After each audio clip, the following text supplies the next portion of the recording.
E aí galera, boa tarde, sejam todos bem-vindos ao nosso podcast, ao Podcônego.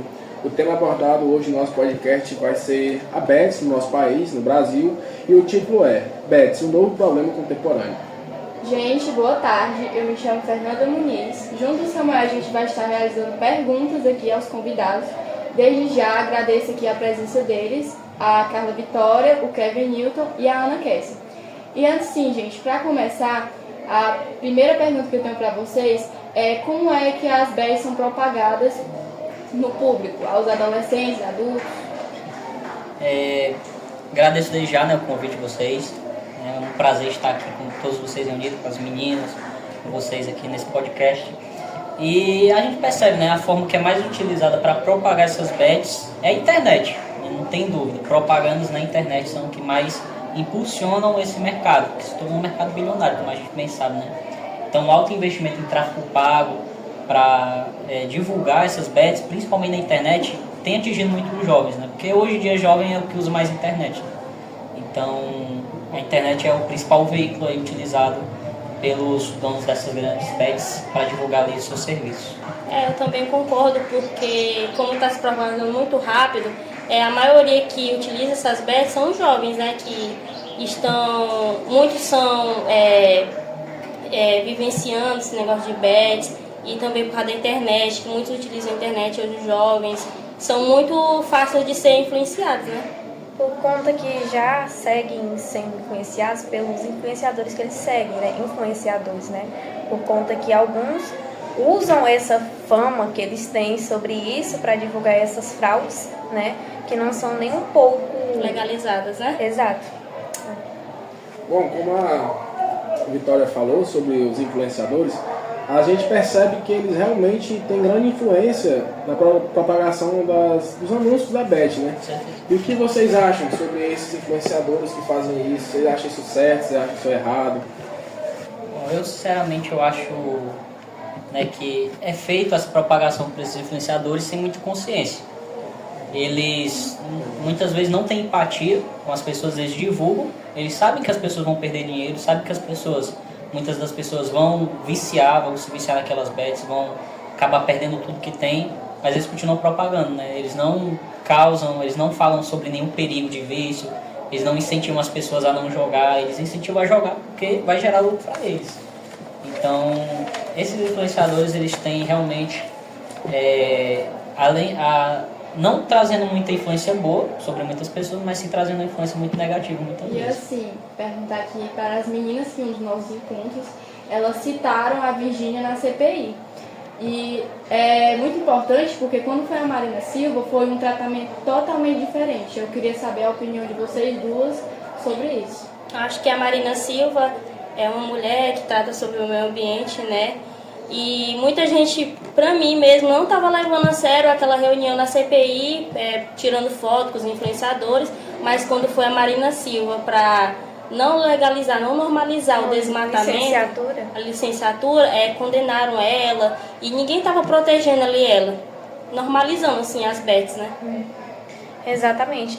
Tem várias fotos também sendo divulgadas dessa influenciadora, que vários deputados, senadores que estavam lá no local começaram a tirar fotos com ela, sendo que a Marina Silva estava poupando algo que é nosso, que é o nosso meio ambiente. E nisso tudo acabou que eles valorizaram mais uma influenciadora que estavam divulgando essas fraudes no local de uma ministra que merece respeito, e a gente precisa dar essa visibilidade a isso. Para uma coisa que não é legalizada, que é no caso da bets. Exatamente. Pronto, e quando se fala de bets, lembra muito a jogos como futebol, vôlei, esportes. Não sei se vocês pararam para perceber, mas os esportes mesmo, quando eles estão transmitindo jogos, eles mesmos influenciam os espectadores a jogos, como anúncios, como bandeira, como essas coisas, tudo tendo ali uma bet representando. O que vocês acham sobre usar o próprio esporte para anunciar essas bets? Bom, atualmente, como a gente tem visto muito, é abordado também na escola, as bets, o futebol ele precisa, querendo ou não, de patrocínio para funcionar, ele precisa de dinheiro circulando. E as bets, as casas de apostas, são as principais portas de entrada de dinheiro para o futebol. Quando tem o jogo acontecendo, tem gente apostando. Então, esses patrocinadores vão, sim, ajudar a economia, né, do futebol. O ministro do esporte, ele até disse que é bom jogos, né, esses jogos de aposta são bons. Só que o problema é essa falta de regularização, essa falta de conscientização da população. Porque eles simplesmente lançam as bets ali, não conscientizam as pessoas que aquilo pode gerar vício, e isso acaba ocasionando muitos problemas sérios na família, tanto socialmente quanto economicamente. Tipo, o Kevin falou aí que muitos jogos, a gente pode ver que quando estão transmitindo, vem vários anúncios de jogos, de bets, de apostas mesmo. Tudo bem que o futebol precisa disso, né, que tem esse negócio de aposta, mas está tão normalizado que os jogadores ficam se influenciando outras pessoas, até os repórteres que programam isso. É muito perigoso. Bom, o CBF, clubes e federações esportivas, o Ministério da Justiça e Receita Federal, empresas de tecnologia, seriam necessários para se ajuntar em órgãos públicos e rastrear apostas suspeitas assim, em tempo real. Seria bem importante até, porque vários jogadores, como eles têm mais acesso a isso, e seria mais, como eu posso dizer, algo mais empoderado para eles. Então é isso. Bom, foi uma boa informação que a Carla Vitória deu. E é uma maneira, né, da gente remediar as bets, porque é um vício. E agora vem a seguinte pergunta, gente. Por que vocês acham que isso pode afetar no futuro? Como é que as bets podem afetar no futuro da geração Z, dos adultos, até mesmo dos idosos, que perdem os próprios patrimônios para estar em casas de aposta? Bom, uma das nossas reuniões, o Kevin citou um caso, né, de uma pessoa, um homem, né, da família que apostou tudo, né, por causa de bets, pediu dinheiro emprestado. É muito perigoso, principalmente para os filhos também, que são sustentados pela família, que usam seu dinheiro para esse tipo de jogos. Isso aí a gente vê, né, além de trazer um prejuízo para muitos, né, muita gente ganha, mas muita gente perde, traz também muitas vezes o rompimento de laços familiares. Umas pesquisas feitas, uns levantamentos feitos pelo Banco Central, estimaram que os brasileiros tiveram em déficit, ou seja, perda de dinheiro, cerca de mais de 20 bilhões de reais. Então eles investiram entre aspas, né? Aplicaram mais de 40 bilhões, os brasileiros juntos, simplesmente no trimestre desse ano, e perderam 40. Então eles ficaram com 20 bilhões de prejuízo no Brasil inteiro, por conta desses jogos de bets. Como a gente vê, traz não só um problema para as pessoas em si, para as famílias, mas também pode gerar um déficit no próprio Brasil, né? Como a gente pode ver, a economia ela acaba sendo desestabilizada também por isso. Bem, a minha opinião vai junto à do Kevin.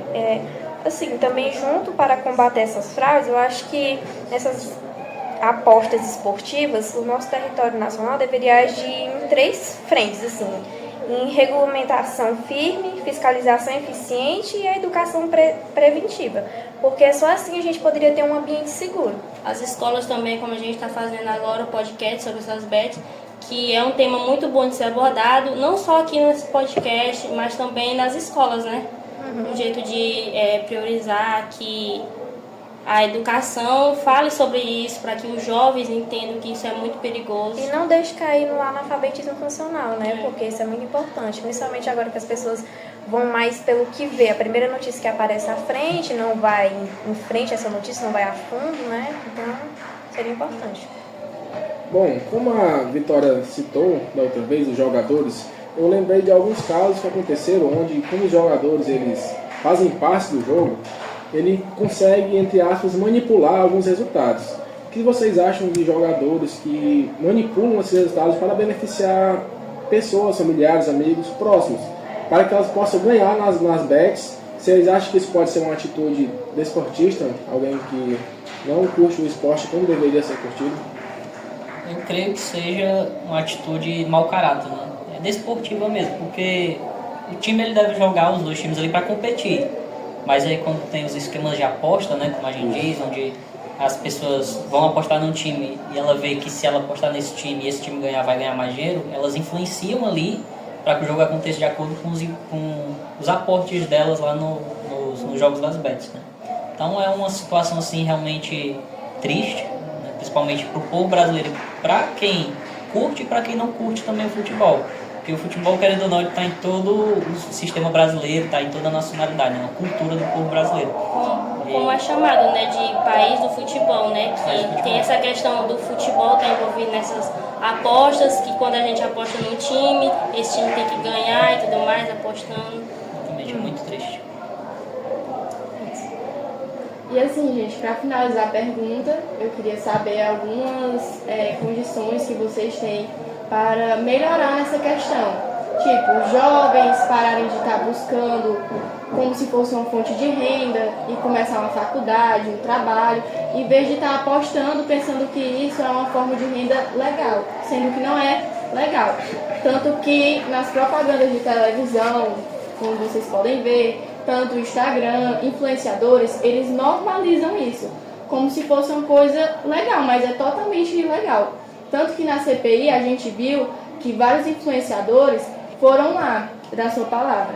Agora eu quero saber de vocês como é que a gente pode remediar as bets, não normalizando nas nossas escolas. Bom, eu defendo a ideia, né, de que o país ele tome uma iniciativa. Em alguns países, como no próprio Reino Unido e também nos Estados Unidos foi regulamentada essas apostas esportivas, né? Só que cada estado ali tem sua autonomia.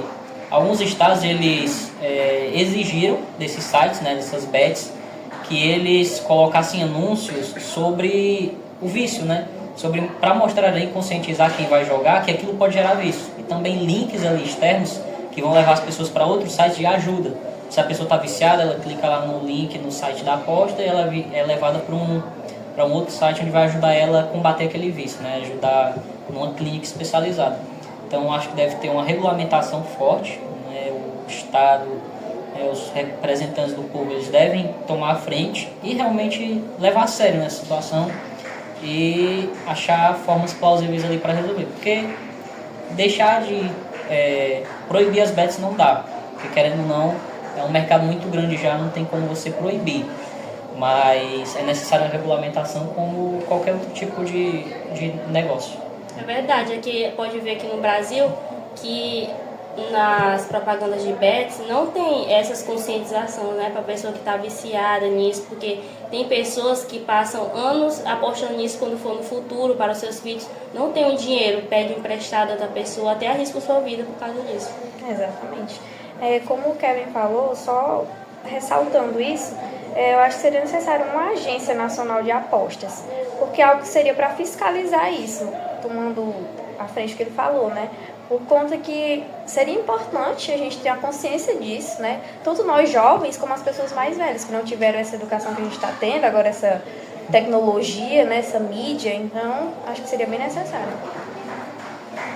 Então assim, gente, vocês acham que se tivessem um familiar, um amigo aqui da escola que fosse viciado em bets, em jogos, o que vocês falariam assim pra ele? A gente sabe que um vício não é fácil de ser deixado, mas assim, como vocês ajudariam ele? Bom, como a Fernanda falou, né? Eu tenho parentes assim, que são viciados.